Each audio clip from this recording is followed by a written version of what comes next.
Jammu and Kashmir service selection board की तरफ से उनकी ऑफिशियल वेबसाइट पे एक दो इम्पॉर्टेंट अपडेट्स आए हैं, वो मैं आपके साथ शेयर करूंगा। उसके अलावा जो परवाज़ स्कीम के अंडर संडे को पेपर होने वाला है, उसमें क्या कुछ चीज़ें हैं, क्या कुछ किस तरह से क्या पेपर होता है, वो भी हम डिस्कस करेंगे। उसके अलावा जो Jammu and Kashmir public service commission के रिलेटेड कुछ इंपॉर्टेंट एक दो अपडेट्स आए हैं, वो भी आपके साथ शेयर करेंगे। और उसके बाद सबसे मोस्ट इंपॉर्टेंट चीज़ जो है वो मैं यहाँ पे on the basis of analysis, on the basis of possibilities मैं आपको इस वीडियो में बताने वाला हूँ कि जो एक्सपेक्टेड एग्ज़ाम डेट्स है, जो भी JK SSB के पेंडिंग एग्ज़ाम्स है, वो कब होने वाली है, यानी आपको किस मंथ को टारगेट करके अपनी प्रेपरेशन को करना है, इस वीडियो में हम बात करेंगे। तो वीडियो के साथ एंड तक बने रहिए। सबसे पहले हम यहाँ पे बात करते हैं कि Jammu and Kashmir service selection board की तरफ से क्या कुछ इंपॉर्टेंट अपडेट्स आए हुए हैं। सबसे पहले ये आप देख सकते हो, फाइनल सिलेक्शन लिस्ट और allocation of cadres in respect of post year marked for physically challenged candidates, यानी जो फिजिकली चैलेंज्ड कैंडिडेट्स हैं उनकी जो फाइनल सिलेक्शन लिस्ट और एलोकेशन ऑफ कैडर्स के रिलेटेड जो नोटिफिकेशन है वो वहाँ पे Jammu and Kashmir service selection board की तरफ से आज अपडेट की गई है। तो अगर आप इस रिक्रूटमेंट या इस नोटिफिकेशन के साथ कनेक्टेड है तो ज़रूर एक बार जाके चेक कर लीजिए। इसी तरह से अगर हम सेकंड नंबर पे यहाँ पे हम देखिए, final selection list come allocation in cadres and department for remaining class 4 post. एक बार फिर से जो क्लास 4 पोस्ट है उसकी जो रिमेनिंग पोस्टों के लिए अभी भी कैंडिडेट्स को लिया जा रहा है, उनकी अपॉइंटमेंट के बारे में ये नोटिफिकेशन है। तो क्लास 4 के कैंडिडेट्स को एक बार फिर से ये ज़रूर चेक करना होगा। इसी तरह से ये एक और इम्पॉर्टेंट अपडेट है जो ऑनलाइन प्रेफरेंस डॉक्यूमेंट वेरिफिकेशन के लिए बोला गया है, जो post of senior steno horticulture technician of horticulture department की पोस्ट है। तो ये 3 इंपॉर्टेंट अपडेट्स थे जो अभी अभी ऑफिशियल वेबसाइट पे आए, तो आपके साथ मैंने सोचा शेयर करता चलूँ। इसी तरह अगर हम बात करें जो परवाज़ स्कीम के अंडर फ्री IAS और KS की कोचिंग दी जाती है, उसके लिए इस साल जो है 1500 कैंडिडेट्स को लिया जाएगा। उसमें रिज़र्वेशन होगी वुमेन के लिए, रिज़र्वेशन होगा जो वमेन के अलावा जो जिन्होंने प्रीलिम्स पास किया होगा, प्रीलिम्स क्लियर किया होगा 2018 के बाद, उनके लिए रिज़र्वेशन होगी। रिज़र्वेशन के बावजूद भी उतना ज़्यादा इसमें जो है वो नहीं होता है कंपटीशन, क्योंकि बहुत से कैंडिडेट्स ऐसे हैं जिन्होंने ऑलरेडी कहीं ना कहीं से कोचिंग ले ली होती है। तो आपके लिए एक बहुत सुनहरा मौका है कि आप इन 1500 कैंडिडेट्स जो है इनमें से इंक्लूड हो जाओ, क्योंकि संडे को इसका पेपर होगा और पेपर सीधा 100 क्वेश्चंस होते हैं उसमें और 300 मार्क्स का होता है। पिछली बार की अगर हम बात करें अराउंड 300 मार्क्स का, अराउंड नहीं बल्कि 300 मार्क्स का पेपर था और 90+ वाले कैंडिडेट्स को बुलाया गया था वहाँ पे। तो ये आप सभी कैंडिडेट्स के लिए एक इम्पॉर्टेंट अपॉर्चुनिटी है, बहुत अच्छी अपॉर्चुनिटी। अगर आपने आज से पहले कहीं पे कोचिंग नहीं लिया है, और ख़ासकर जो फ्रेशर्स हैं उनके लिए तो बहुत ही अच्छी अपॉर्चुनिटी है, क्योंकि आप लोगों को गाइडेंस की बहुत ज़्यादा ज़रूरत होती है। जो फ्रेशर्स होते हैं, अगर उनको इस तरह का एक प्लेटफॉर्म फ्री में मिल जाएगा तो ये बहुत अच्छी बात हो सकती है। तो ज़रूर आप इसमें, अगर आपने फॉर्म फिल किया है तो आप ज़रूर पेपर दीजिए। उसके बाद अगर आपकी सिलेक्शन होती है, अगर आप उस तरह के सर्कमस्टांसेस है, उस तरह की कंडीशन है आपको, तो आप ज़रूर ज्वाइन भी कर लीजिएगा। ये थे 2 इंपॉर्टेंट अपडेट्स JK PSC की तरफ से। मैंने आपको बोला था एक दो इंपॉर्टेंट अपडेट्स आए हुए हैं। वो इंपॉर्टेंट अपडेट ये है कि जो इंटरव्यू के लिए कैंडिडेट्स को शेड्यूल किया गया था, उनकी रिशेड्यूलिंग की गई है। ऑफिशियल वेबसाइट पे जाके एक बार देख लीजिएगा आप भी। और अगर ऑफिशियल वेबसाइट पे आप नहीं जाओगे तो हमारा जो व्हाट्सएप ग्रुप है और जो टेलीग्राम ग्रुप है, वहाँ पे भी मैं ये PDF शेयर कर दूँगा, जिसमें शेड्यूलिंग की बाज़ाब्ता डेट दी हुई है, जो रिशेड्यूल हुआ है। यानी JK PSC ने भी जो इंटरव्यू की डेट थी उसको प्रीपोन किया गया है JK PSC के द्वारा।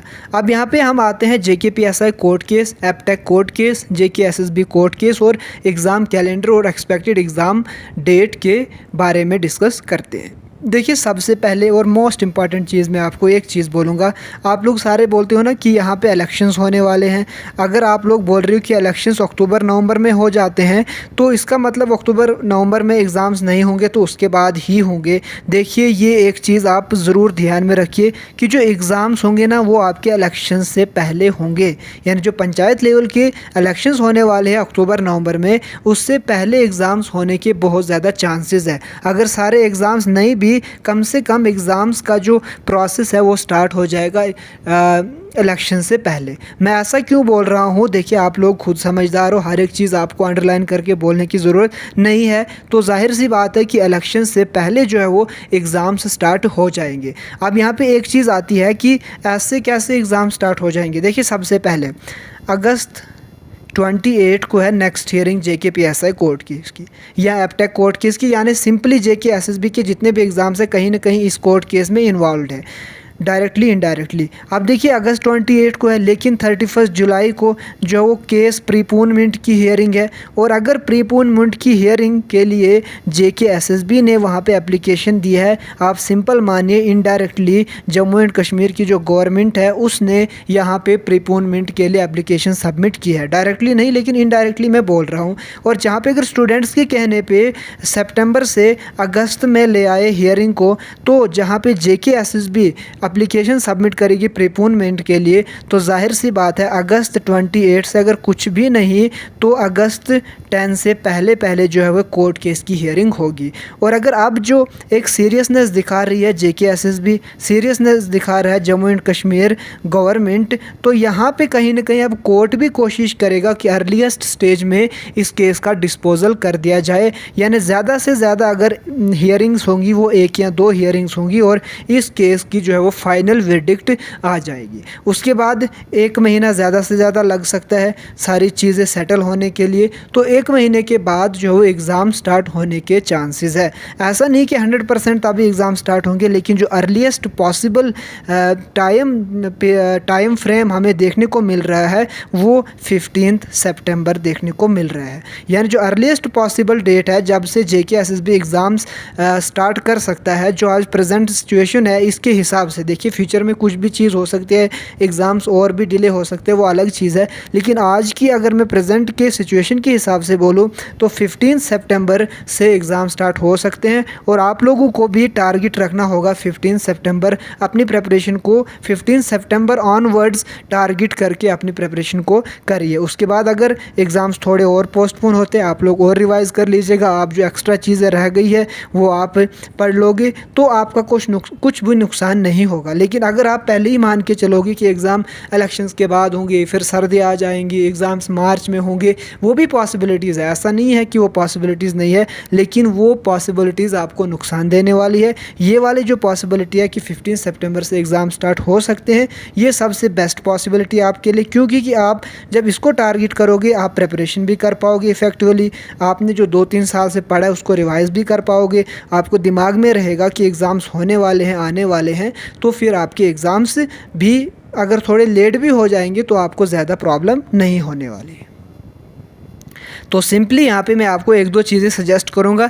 जो आप प्रिपरेशन कंटिन्यूसली कर रहे हो बहुत टाइम से, उसको डिसकंटिन्यू मत कीजिए, उसको बिल्कुल ही मत छोड़िए, क्योंकि एग्ज़ाम कैलेंडर कभी भी निकल सकता है। या कोर्ट केस डिस्पोज होने से पहले या कोर्ट केस जो ही डिस्पोज होता है, फाइनल वर्डिक्ट देता है, उससे फ़ौरन बाद एग्ज़ाम कैलेंडर स्टार्ट हो जाएगा। देखिए अगर आपके दिमाग में आ रही है ना कि एपटेक का टेंडर तो अक्टूबर में ही ख़त्म हो जाएगा, अगर एपटेक के अगेंस्ट कोर्ट केस आया तो नई कंपनी को हायर करने में 1-2 महीने लगेंगे, तो प्लीज़ ये चीज़ें अपनी माइंड से निकाल दीजिए, क्योंकि ये आपको बहुत ज़्यादा हार्मफुल आप सभी के लिए रहने वाली है। क्योंकि आप लोगों के जो कंट्रोल में है ये चीज़ें नहीं है, सिंपली मैं आपको बोलूँगा। तो अगर आपके कंट्रोल में चीज़ें नहीं है तो इनके बारे में सोचना ये हम सब लोगों की बेवकूफ़ी है। तो इस बेवकूफ़ी से बचिए और 15 सितंबर को टारगेट करके आप अपनी प्रिपरेशन कीजिए। चाहे आप VLW के लिए पढ़ रहे हो, चाहे आप FAA के लिए पढ़ रहे हो, चाहे वेटरनरी फार्मासिस्ट के लिए पढ़ रहे हो, फाइनेंस इंस्पेक्टर के लिए पढ़ रहे हो, सब इंस्पेक्टर के लिए पढ़ रहे हो, किसी भी एग्ज़ाम के लिए पढ़ रहे हो, एग्ज़ाम्स 1 बाय 1 होने वाले हैं। और आप पूछते रहते हो कि FAA का कब होगा, VLW का कब होगा। जब भी एग्ज़ाम प्रोसेस स्टार्ट होगा 1 बाय 1 सारे एग्ज़ाम्स होगा। हो सकता है FAA का पहले होगा, हो सकता है पटवारी का पहले होगा, उसके बाद FAA का होगा, हो सकता है पटवारी के बाद VLW का होगा, फिर FAA का होगा। ये डिपेंड करता है JK SSB पे। लेकिन कहीं ना कहीं एग्ज़ाम्स एक बार अगर स्टार्ट हुए तो 1 बाय 1 सारे होंगे और न्यू रिक्रूटमेंट्स भी वहाँ पे आएंगी, फिर आपको इतना टाइम नहीं मिलेगा जो आपको आजकल मिल रहा है। तो ये इंपॉर्टेंट अपडेट्स थे जो आपके साथ शेयर करना थे। आई होप आपको चीज़ें समझ आई। Thank you so much.